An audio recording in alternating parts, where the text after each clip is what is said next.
জন্ম থেকেই শারীরিক প্রতিবন্ধকতা, বা হাত বা পা ও কোমরে নেই শক্তি, তবু থেমে নেই মোনা আক্তার। অদম্য ইচ্ছা শক্তি আর অধ্যবসায়ই তিনি জয় করেছেন জীবনের প্রতিকূলতা।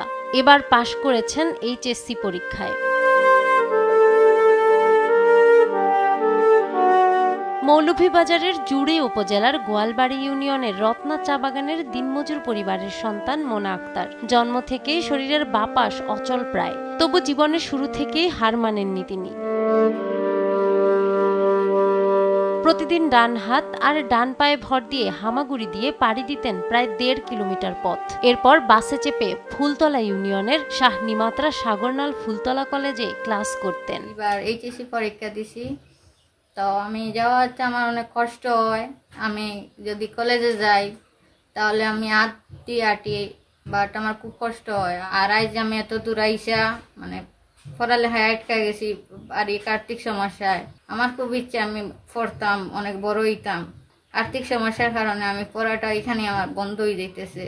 দারিদ্রতার কষাঘাত আর সমাজের অসচেতনতা দুটোই মোনার স্বপ্নের সবচেয়ে বড় বাধা। অভাবের সংসারে মেয়ের লেখাপড়ার খরচ জোগানো কঠিন বলে জানালেন মা ও ভাই। গ্রামের মানুষ ও শিক্ষকরা চান অর্থের অভাবে যেন থেমে না যায় এই মেয়েটির শিক্ষা স্বপ্ন। তার শারীরিক অবস্থা কারণেও লেখাপড়া করছে। এখন হয়তো টাকা পয়সার অভাবে আমরা লেখাপড়া করাইতাম পারি না কিংবা পারতাম না, সে তারে পড়াইতাম না। এখন তার উদ্দেশ্য হে পড়তো। কারণ আপনারা সরকার থাকি যদি কোনো সাহায্য মিলে তে তার যাওয়ার আওয়ার যদি কোনো ব্যবস্থা করি দে তে মনে করি আমি পড়াইমু। মোনা আমার ছোট বোন, উনি কলেজ থেকে ইন্টার পাস করেছেন, কিন্তু উনার শারীরিক সমস্যার কারণে আমরা ফ্যামিলির থেকে বাধা দেই যে যতটুকু লেখাপড়া করেছো এটাই আপনার জন্য যথেষ্ট। কিন্তু উনার ইচ্ছা আরও এগিয়ে যাওয়ার জন্য লেখাপড়ার দিকে। সরকার থেকে কোনো সুযোগ সুবিধা পায় যদি, তাহলে আমাদের জন্য খুব উপকারিত হবে। আমাদের এলাকার একটা মেয়ে প্রতিবন্ধী, তাই কলেজও লেখাপড়া করে। তার মা বাপে পড়াইতে চাইরা না, তাই পড়িত স্যার, কিন্তু তার ফ্যামিলির অস্তিত্ব খারাপ।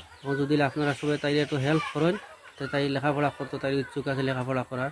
বিষয়টি জানার পর মোনার উচ্চশিক্ষা চালিয়ে যাওয়ার দায়িত্ব নেওয়ার আশ্বাস দিয়েছেন জেলা সমাজসেবা অধিদপ্তর। সেখানে ইন্টারমিডিয়েট পাস করেছে, তার পড়ার আগ্রহ অত্যন্ত, কিন্তু শারীরিক প্রতিবন্ধিতার কারণে সে লেখাপড়া তেমন এগোতে পারে না। তাকে ভালো চিকিৎসা দিলে এবং তাকে সহযোগিতা করলে সে একজন ভালো শিক্ষিত এবং কর্মজীবী হতে পারবে। সে আসলে একটা স্ট্রাগল করে লেখাপড়া করছে এসএসসি এবং এইচএসসিতেও আমি দেখছি সে একটা কাঙ্ক্ষিত রেজাল্টই করেছে তার লেভেলে, এবং সে তার পড়াশোনা চালিয়ে যেতে চায়। কিন্তু মা বাবার আর্থিক দৈন্যতার কারণে সে বলতেছে যে পড়াশোনা তার বাদ হয়ে যেতে পারে। তখন আমরা এটা যেহেতু জুড়ি উপজেলার বিষয়, আমরা জুড়ি উপজেলা অফিসারের সাথে কথা বলবো, সমাজসেবা অফিসার এবং ইউনো মহোদয়ের সাথেও কথা বলে তার লেখাপড়া যাতে চালিয়ে যেতে পারে, সে ডিগ্রি লেভেলে পড়াশোনা করতে পারে, সে বিষয়ে আমরা সার্বিক সকল দপ্তর মিলে সমন্বিতভাবে আমরা সহায়তার হাত বাড়িয়ে দেব। প্রতিবন্ধকতা নয়, মনোবলই পারে বদলে দিতে ভবিষ্যৎ। অদম্য মোনা তারই প্রমাণ। প্রয়োজন শুধু একটু সহায়তা আর সমাজের আন্তরিকতা।